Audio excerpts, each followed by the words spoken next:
Hi, I'm Larry Michon, and I'm the owner of Diamond Mountain here in Little Falls, New York.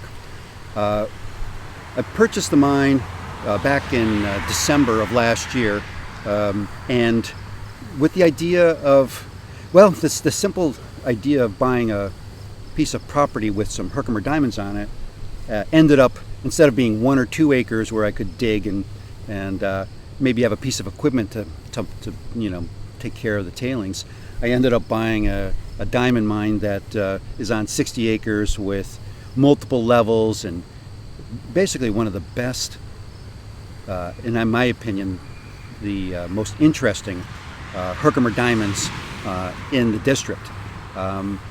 We have black diamonds, we have scepters. We like to think of ourselves as the home of the Herkimer scepter, and we have beautiful scepters that are coming out of here. Barbells, which are double-ended scepters, skeletal crystals that come out, they make you cry, they're so beautiful. And so we've spent the last year since May, of course opening in COVID has limited some of our ability to do programming,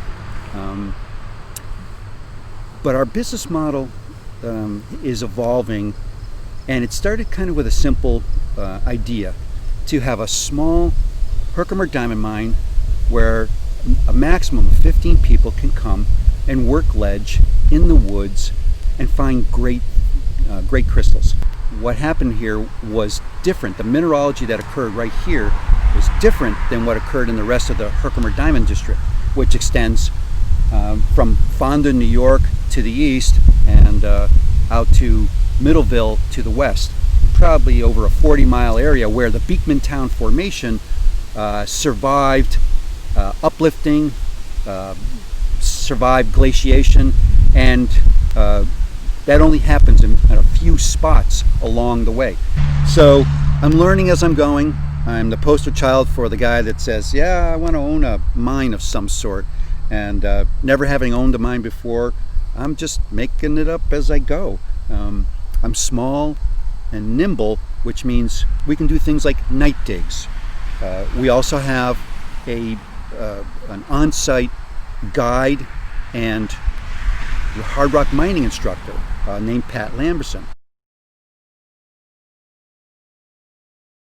Hi, I'm Shannon. I grew up in Cortland County and started collecting Herkimer diamonds accidentally when I was about 14 years old. I went on a camping trip with a friend's family and walked into Herkimer diamond mines and found this diamond lying on the ground, and from that moment I was hooked. So throughout my teenage and young adult years, I didn't make it back to Herkimer very often, and when I started to go back again with my nieces and nephews, we really stuck to Herkimer diamond mines in Middleville where the KOA campground is, and found lots of diamonds that size. Finding something like this was super exciting. It's almost perfectly clear, there's a tiny bubble in it. And then in 2014, when I was able to take my boyfriend and his children there, he found this diamond, which was the epitome of our diamond collecting at that point, and I didn't really think that it was going to get any better than that. We started to look off the beaten path for some other places to go and found Hickory Hill in Fonda. The first time we visited, sort of by accident, Michael found this diamond. It's pretty flawless for one its size. It has a large keyhole in it, but other than a few internal fractures, this was super exciting, and we talked about this for years. We still talk about it.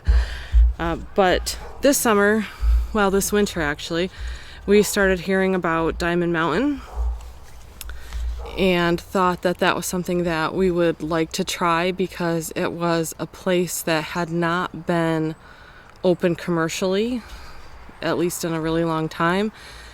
And the pictures of the things that we saw coming from there looked quite different than the small, clear Herkimers that we were used to seeing from the other commercial sites. And we started to get pretty excited about the possibility of finding Herkimer quartz that wasn't the traditional doubly terminated, clear, faceted stuff that we'd been finding for several years. So today we're doing our first full power Sunday.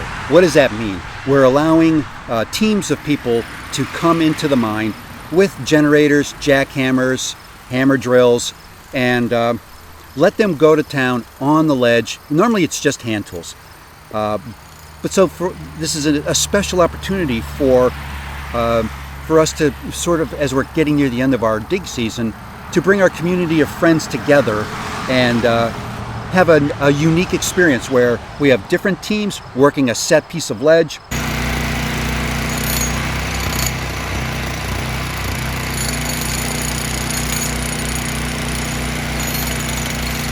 One of the things that has made this place special is that once you've come here and you see what's going on and you understand, if you've been to other places, when you come here, you'll understand this is a special place. This is a magical place. This is a place to come, not only great crystals, but to find other like-minded folk who are looking to share a common experience of digging for crystals in the woods. And you know what? Everybody gets along and has fun. And I've had many people step forward and say, "Can I help you? What can I do?" You know, this community of miners is very special. There are places like this in different areas around the world. You know, for instance, in Colorado, in the Lake George area, there are places where communities of people come together to dig crystals. This is the Herkimer community, and I will tell you that the people are wonderful, and I'm so thankful for their support in our first season. And then we just come up with special programming as we see fit. You come up with an idea, you throw it around, and then boom. So we don't have to have a set way of doing business. We can just make it up on the go and give it a try, see if it works or not. The main idea is we're selling fun. If you like crystals, if you want an opportunity to dig in a world-class deposit of minerals, this is the place to come.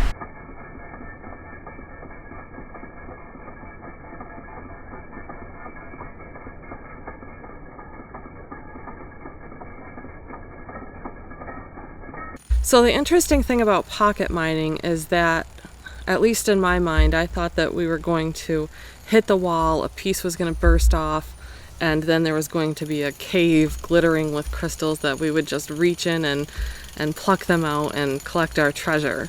What really happens is when you break off some of that face of the ledge, you'll see a small opening, and you wonder how deep it goes, if it goes anywhere at all, if it's filled with sand, if it has crystals in it. If it does have crystals in it, are they Herkimer quartz, or are they dolomite, or are they calcite? So a lot of times it just starts off with, a small pocket the size of a golf ball, and from that point on your digging becomes a lot different because you're trying to open up that space without potentially destroying anything that's inside of it. So if you're using power tools, you have to be really precise and careful to make sure that what you're doing is not going to disrupt the crystals inside. If you're using hand tools, you still have to do the same thing, and it becomes a slow process of sort of chipping away and discovering how big the cavity is and making it wide enough so that you can get your hand in there to actually find out what's inside. So that part of the process is excruciating because you want there to be something fabulous in there, but you can't know until you do the work to open it up.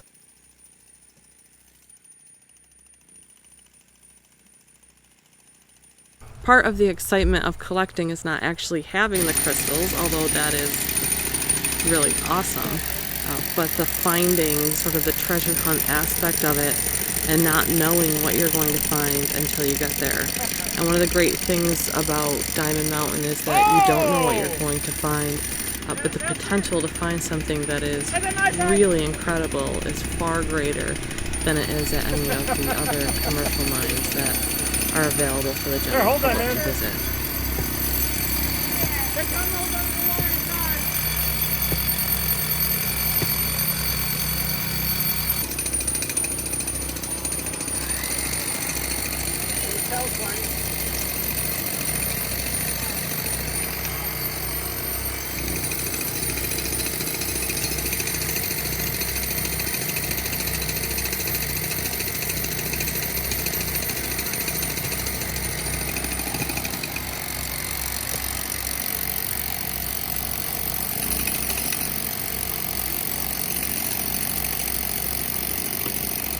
Nice one. Nice one.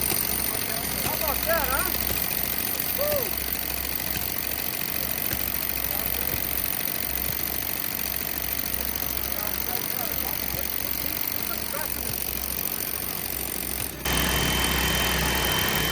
Crystal right on top there? Oh my God, it's gonna be. Woo!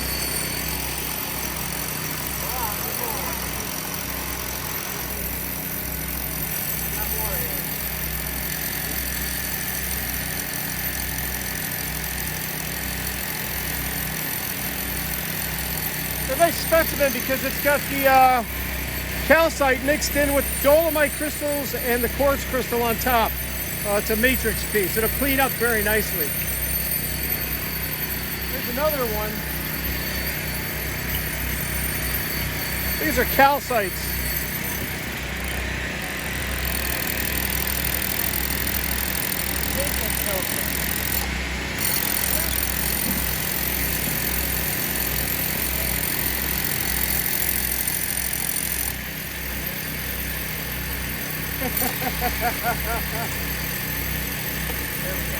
Are there any loose ones back there? Can I pick one?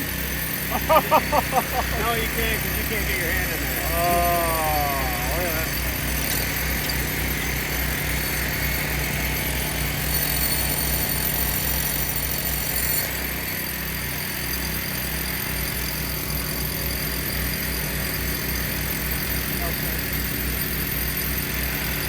Calcite, yeah.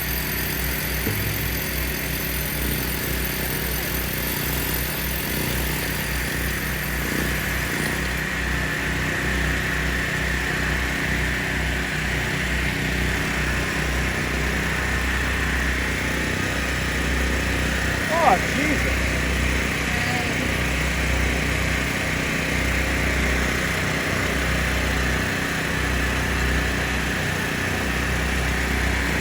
So when you reach into the pocket, what you're really feeling for is that glassy smoothness of, a big quartz crystal.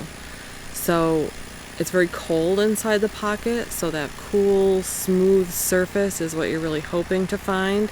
And once you find it, you kind of have to go around the edges to discover whether or not it's attached to the wall or if it's something that's loose. A lot of times material's attached to the wall, to the matrix that it grew in, and if that's the case, extraction becomes a lot more difficult. If the crystals are loose, you want to be able to extract them really carefully.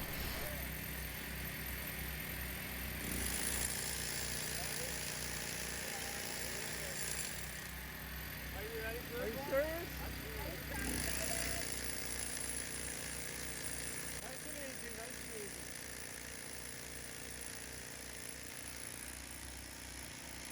You need me to touch a little space there? Nope.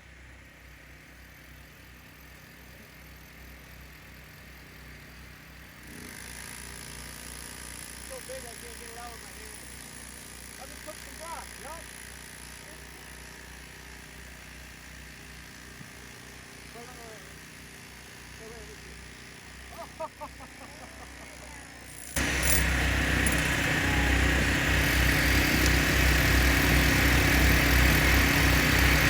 Oh my God! Skeletal!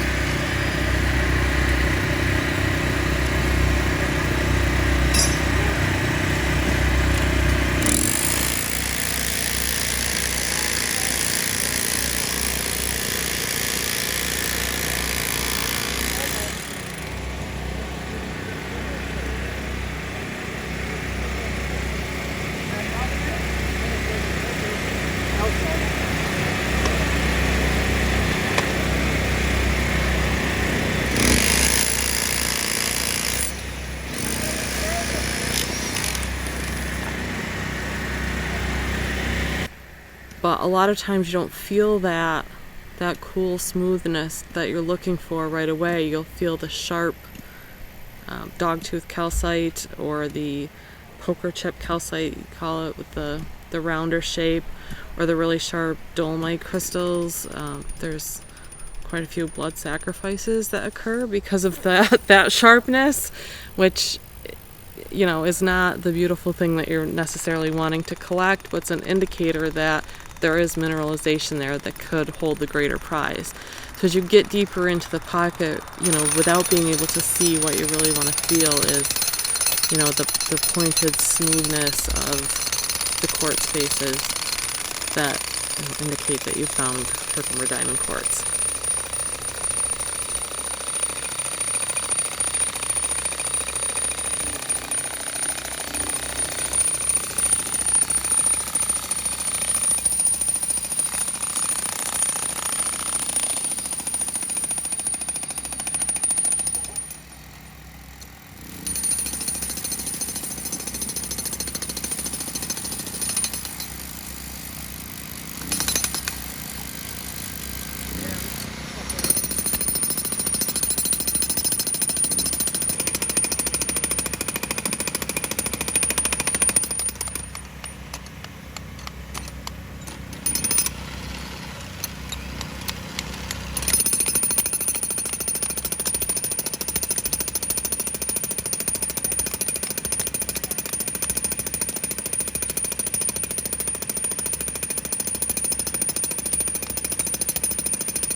I can get it out in like one right here. Oh, wait, hold on.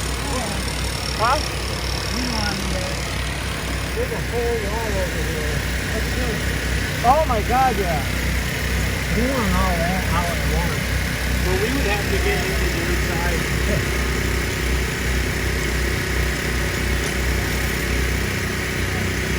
Yeah, what's that there? Let's take this out.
So we were able to go to Diamond Mountain a few times over the summer, you know, from early June until the end of August. And over the course of our visits, the terrain changed a lot.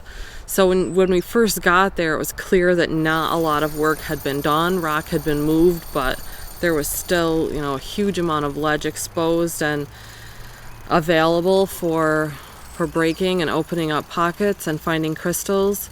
The next time that we went, it was clear that a lot of rock had been moved, and on the power dig day, there were tons of rock being moved.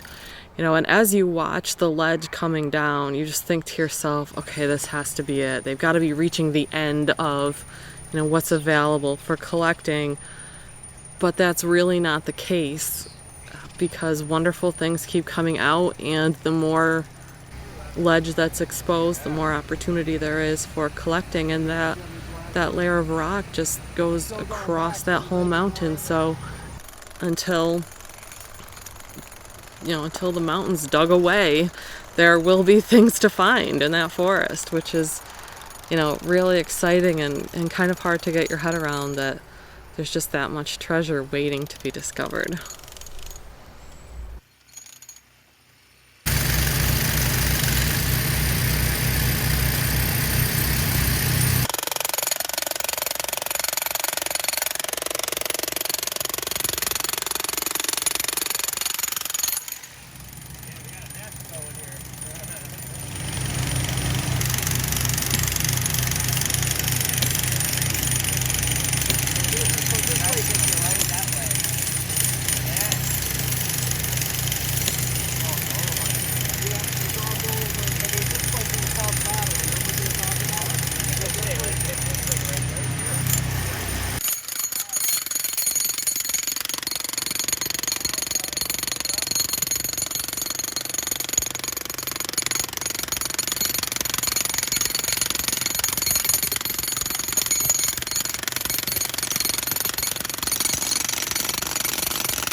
And I'll tell you what, it's later in the afternoon and some fantastic pieces have come out.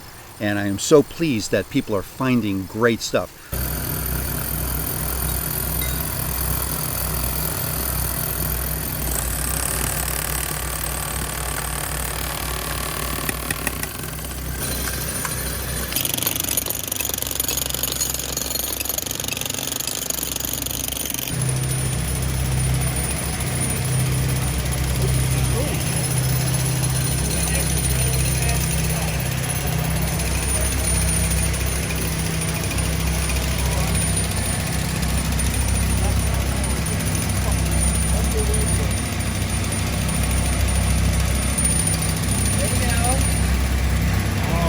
There you go. There you go. They're coming out now. Ooh, that's a big chunky monkey.